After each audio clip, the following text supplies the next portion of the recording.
స్టేషన్లో రద్దీ ఎక్కువగా ఉంటుంది. రోజు ప్రయాణికులు 80,000 మంది 90,000 మంది వస్తున్నారు. అక్కడ ఉన్న ఫెసిలిటీస్ అక్కడ ఉన్నాయి.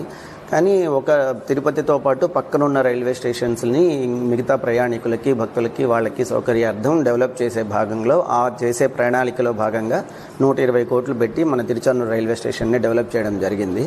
సో ఇది ఎందుకు ఎంచుకున్నారంటే ఇది మనకి అన్ని చోట్లకి వెళ్ళడానికి అవకాశం, రోడ్ కన్వీనియన్స్ బాగా ఉంది. ఇటు నుంచి ఇట్లా మంగళం సైడ్ నుంచి ఇట్లా తిరుపతిలోకి వెళ్ళక్కర్లేకుండా కొండ మీదకి వెళ్ళే అవకాశము ఉంది. సో రైల్వే జాగాలో ఉండడం వల్ల దీన్ని డెవలప్ చేసే స్టేజెస్ నెక్స్ట్ స్టేజెస్లో ఫేజెస్లో బాగా డెవలప్ చేస్తారు. సో ఇప్పుడు ఈ చిన్న ముందు రోజు 2 ట్రైన్లు రన్ అవుతున్నాయి. తర్వాత అలాగే ఇప్పుడు ప్రజెంట్ 5 పెయిర్స్ ఆఫ్ ట్రైన్స్ వారానికి ఒకటి జాల్నా నుంచి, నాందేడ్ నుంచి, సికింద్రాబాద్ నుంచి దేశంలో ఎక్కడెక్కడికి వెళ్తాయి ట్రైన్స్ అనే దాంట్లో నెక్స్ట్ ఫేజెస్లో వాటిని కూడా డెవలప్ చేసి ట్రైన్లను రన్ చేయడం జరుగుతుంది. సో దీనికి తదనుగుణంగా మనకి వచ్చే మిగతా ఫెసిలిటీస్ అన్నీ వస్తాయి. సో ఇక్కడ అటువైపు ఏమో స్టేబులింగ్ లైన్లు, పిట్ లైన్లు, క్యారేజ్ రిపేర్ షాప్ వైపు పెట్టుకోవాలని నిర్ణయించారు.